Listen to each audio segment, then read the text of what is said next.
This is from Matthew chapter 11. When John, who was in prison, heard about the deeds of the Messiah, he sent his disciples to ask him, "Are you the one who is to come, or should we expect someone else?" And Jesus replied, "Go back and report to John what you hear and see. The blind receive sight. The lame walk. Those who have leprosy are cleansed. The deaf hear. The dead are raised. And the good news is proclaimed to the poor. Blessed is anyone who does not stumble on account of me."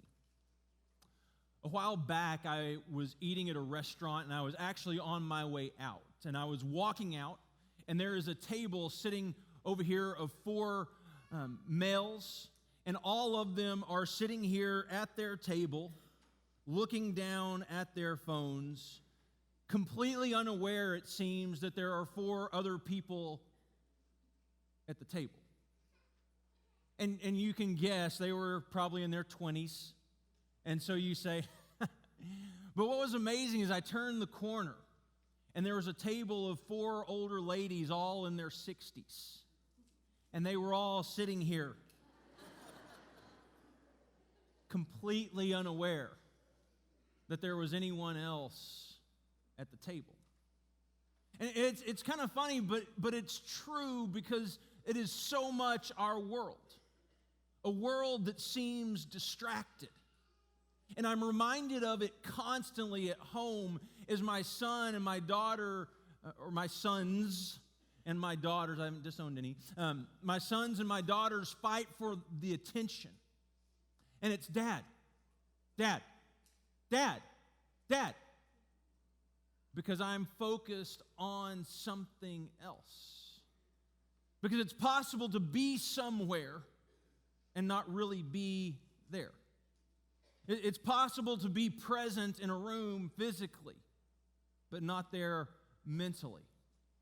And you are constantly aware that maybe for you it's not your phone, maybe it's not a tablet, but maybe it's a good book. Maybe it's a movie. Maybe it's a project or something that you're working on really hard that seems to distract you from what's happening around you.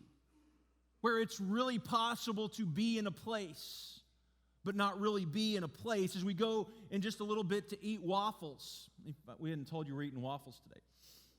As we go to eat waffles, it's possible to sit down at a table with other people and not really be present with other people.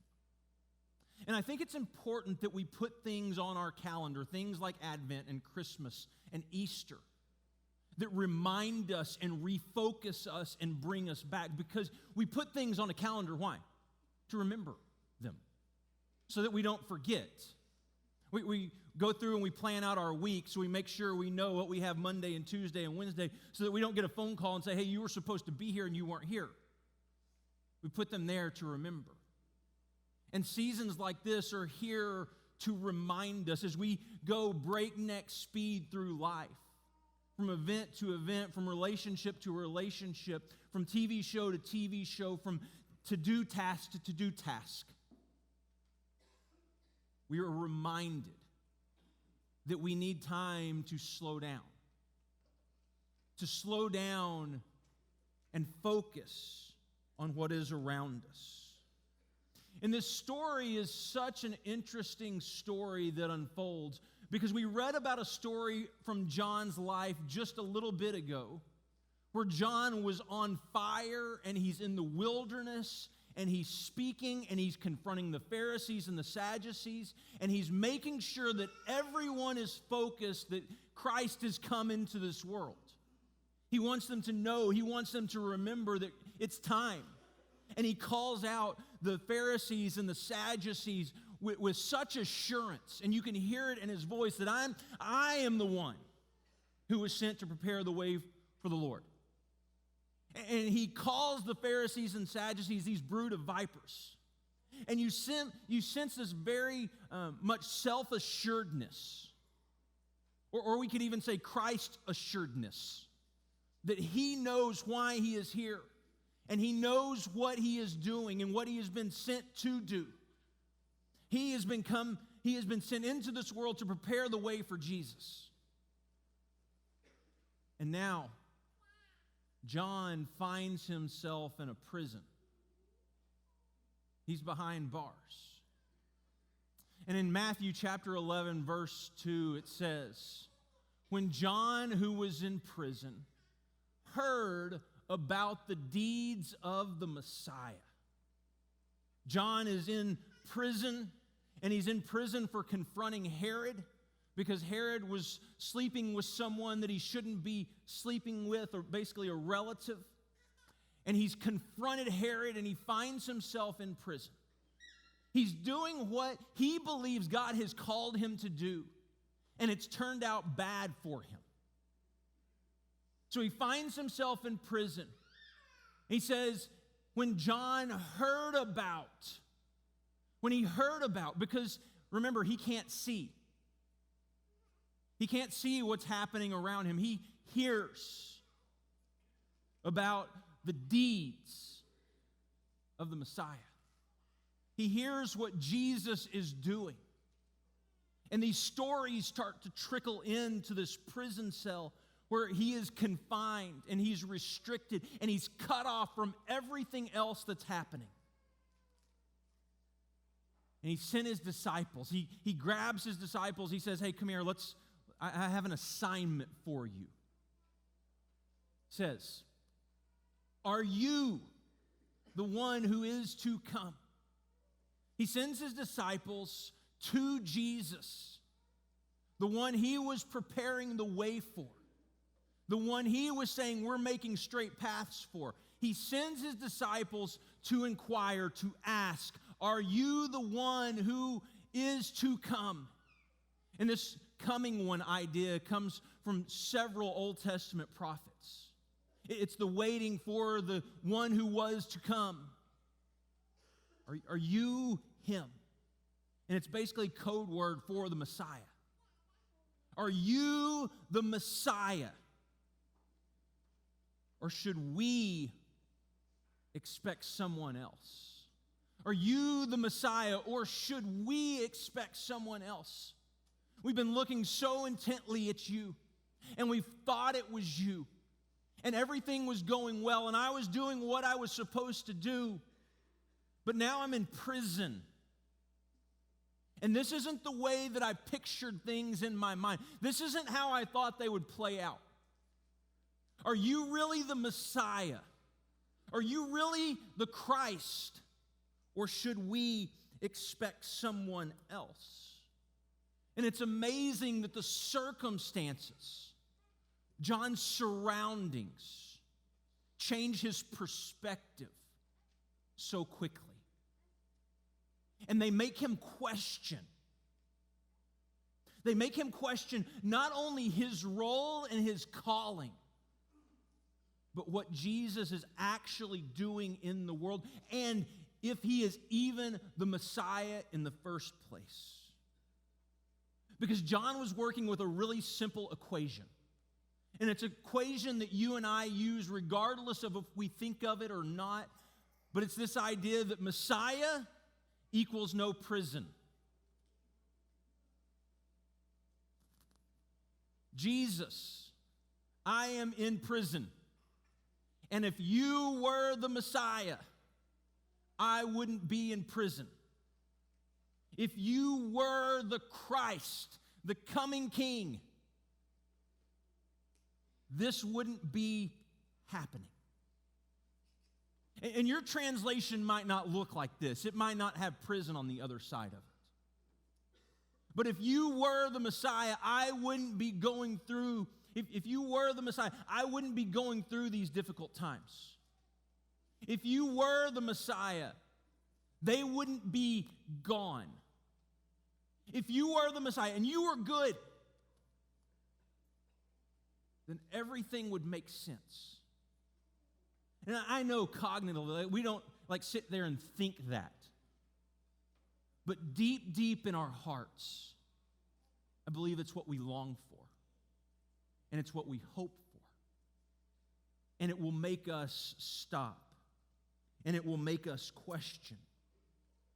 Because if John believes that Jesus is Messiah and that he is going to set the captives free, then this wouldn't be where he finds himself.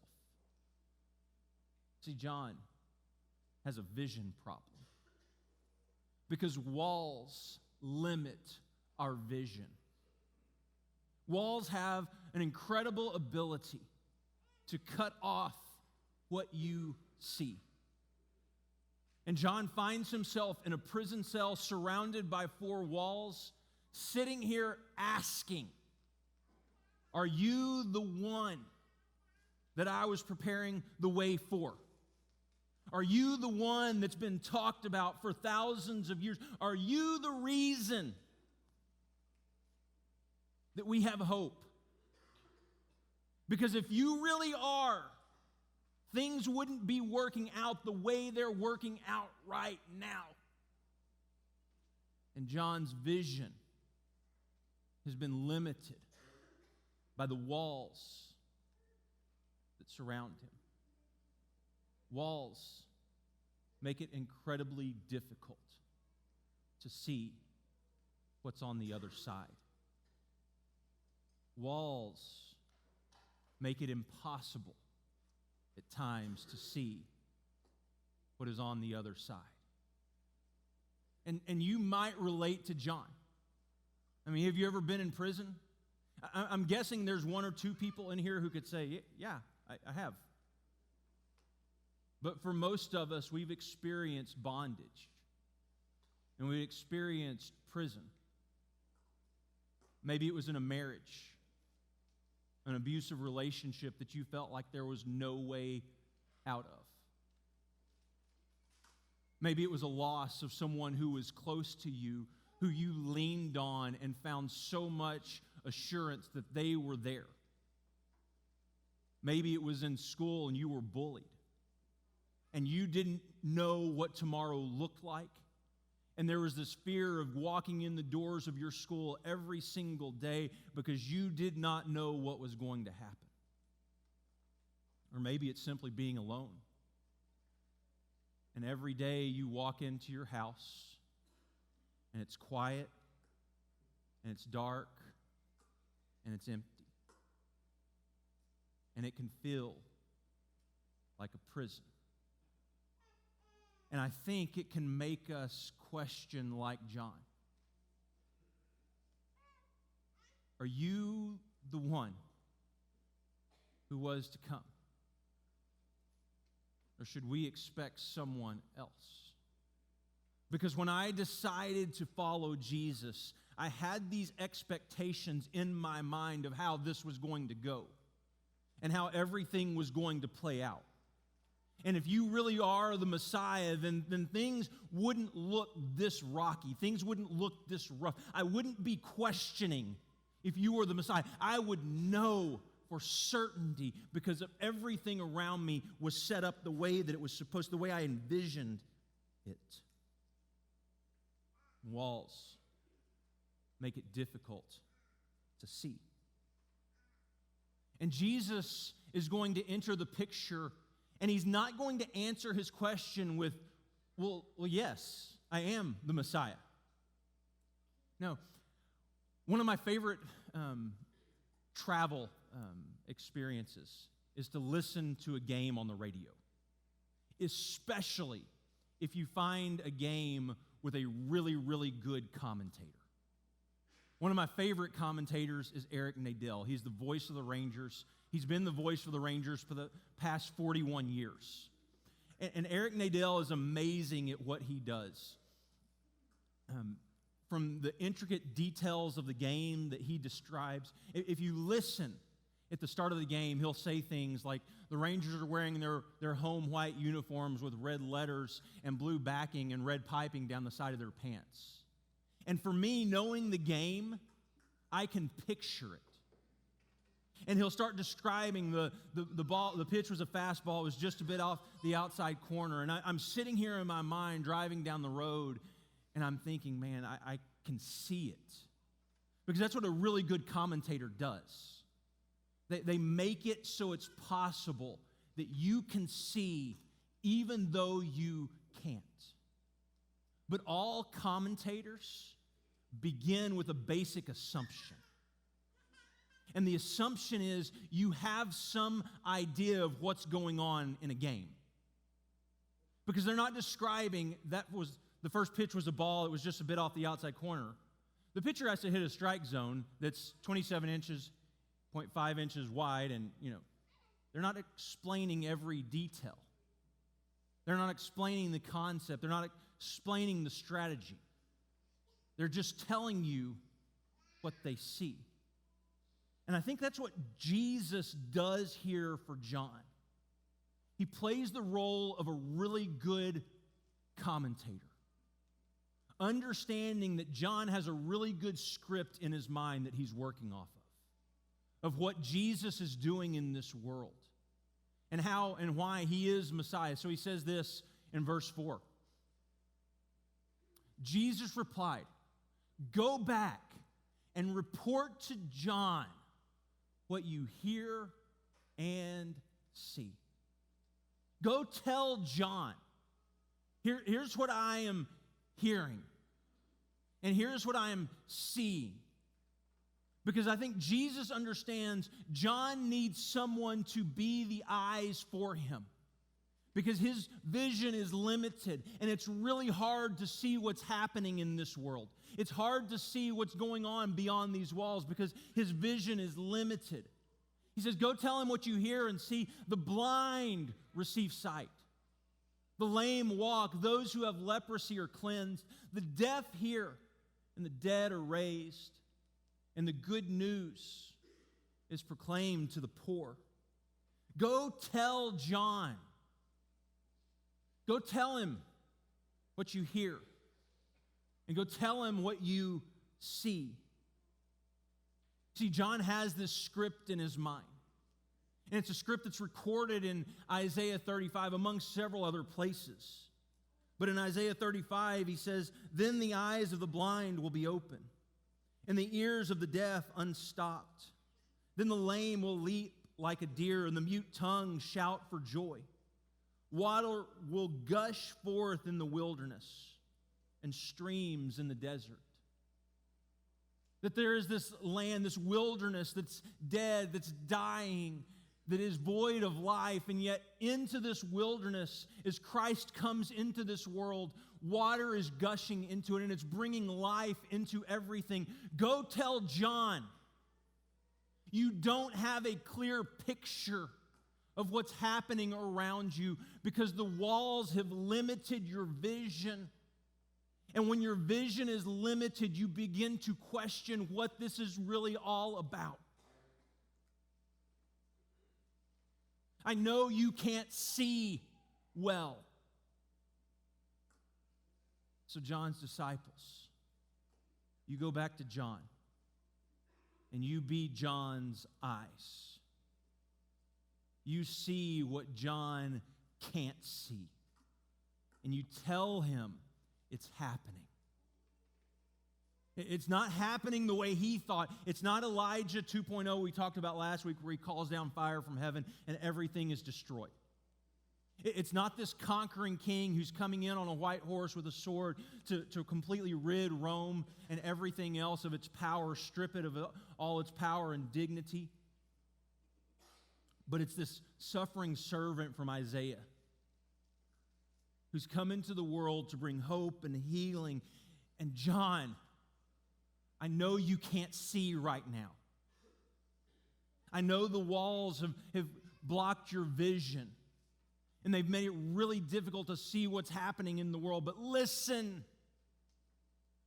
there's healing for the blind and the lame and the mute and the deaf and the dead and the poor. All of them are finding life in Messiah. John, it is me.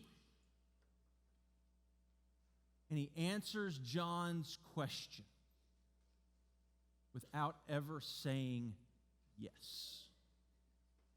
Yes, it's me. Don't worry. everything is going to be okay.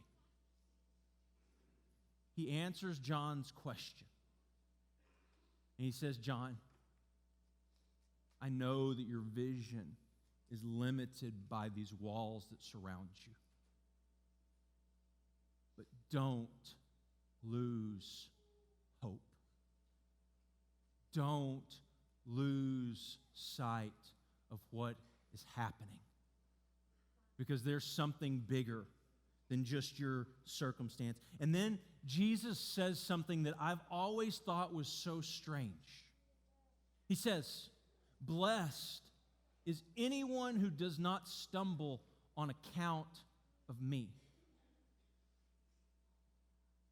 Blessed is anyone who does not stumble on account of me. And I started to think, well, can Jesus do something to make someone stumble? Or why would someone stumble? And then it hit me.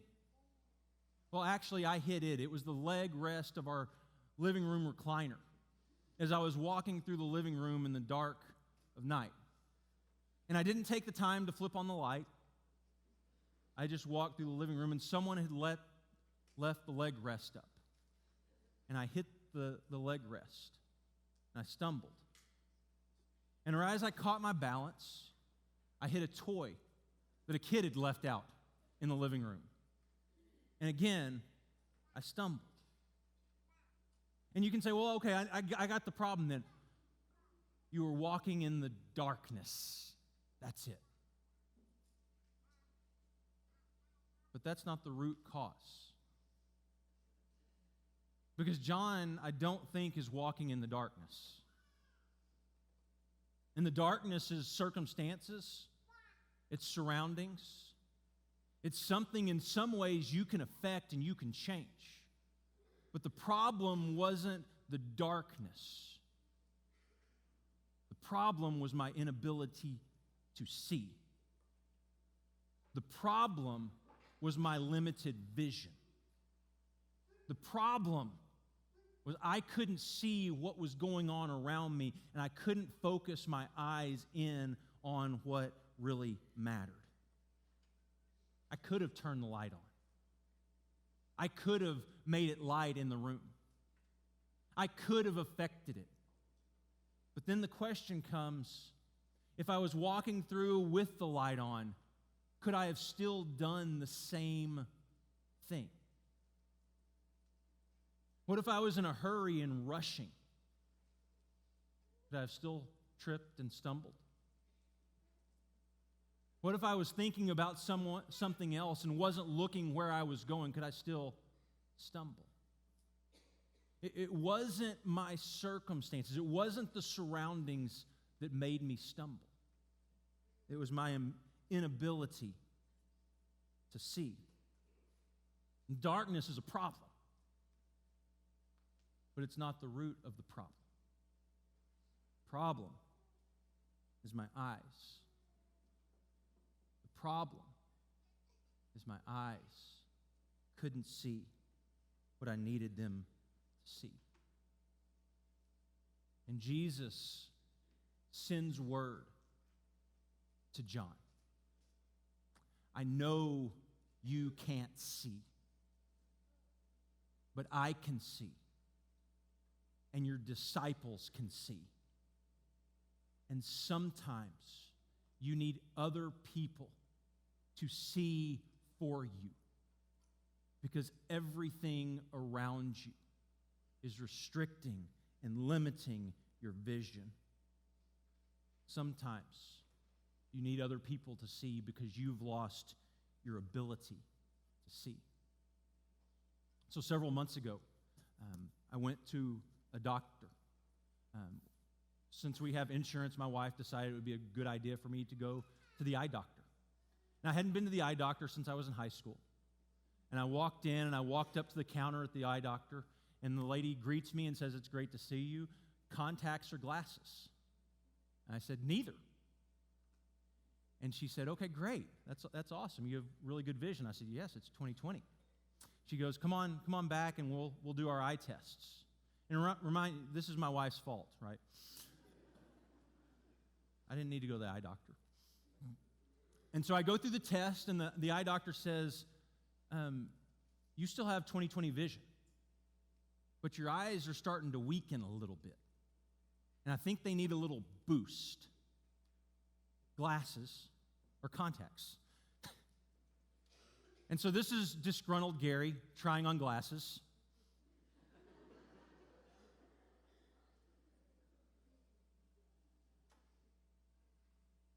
Because I needed help seeing more clearly. And here's the thing. Up until this point, I'd never needed help. But now, I needed help. I needed something to boost my vision and to help me see a little bit more clearly. I think all of us, like John, run into vision problems at times. And I was trying to think through some of the spiritual vision problems we have. I think one of the biggest ones in our culture today is blurred vision. And the cause of blurred vision is our fast-paced and frantic lives, where we have so much going on that we very rarely slow down. And we very rarely take time to be present where we are. I mean, how many times, how many moments in your day do you find yourselves sitting in a place or maybe with other people thinking about something else? Thinking about what you have to do next week. And I think it's really interesting in the Sermon on the Mount, Jesus says, don't worry about all of that stuff tomorrow. There's enough today. And blurred vision, there is a cure. Slow down. Slow down. Build in rhythms to your day where you regularly stop and you check, how am I doing? Am I working? Am I living at a sustainable pace? Because what's crazy is our world, we have so many people with heart conditions. And a lot of the reason for that is the pace that we live at.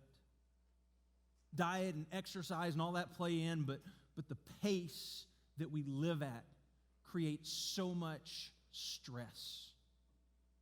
You were not made to live at that pace for that long. Slow down. The other is nearsightedness.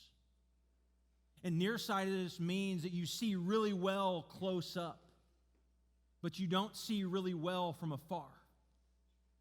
And that the death or the divorce hits you. The situation at school where you're being bullied, it hits you. And all you can see is what's happening right here and right now, and you cannot see beyond. You cannot see beyond those walls to see that there's a better possibility, a better world that Christ has come into this world to create. That there is hope. There are people who were dead who are being raised to life. There are people who are breaking the chains of addiction. There are people who are finding life when it seemed like everything was hopeless and death was certain. There are moments, there are people who are finding life, and you need to hear those stories. That something bigger is happening in this world than just the circumstances, the surroundings that you find yourself in right now. And the last is lost or limited vision. And it's when those events occur that cause walls to surround us, and it makes it really difficult to see what's beyond them. Where it's hard to imagine life tomorrow because everything about today has just changed.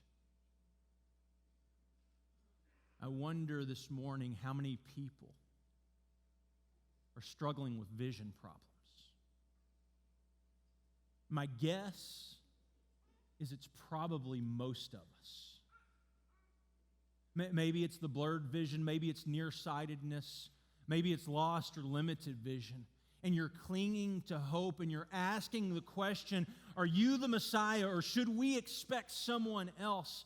Because I didn't expect things to work out this way. I didn't think things would go this way.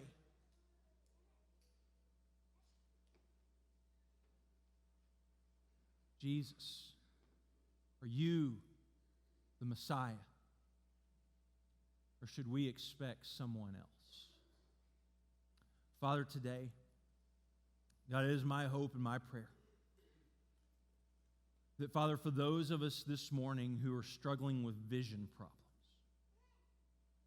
who find ourselves in places of depression and anxiety and hopelessness and fear, would allow someone else to be their eyes. And they would hear stories of the deaf being able to hear, and the lame being able to walk, and the mute being able to speak, and the poor finding hope, and the dead being raised to life. Father, we believe that you are Messiah, and that you have come into this world to redeem and restore and renew. But Father, there are times where we struggle to see because our eyesight has been limited. Father, help us to be people who walk in the light, not in the darkness, so that our vision problems are not compounded, so they aren't multiplied. But Father, help us to walk in the light as you are in the light. And Father, thus find hope and freedom in Jesus. Father, today, give us eyes, give us ears to hear of your hope and your glory at work in this world. And God, we pray this in Jesus' name, our Messiah and Lord. Amen.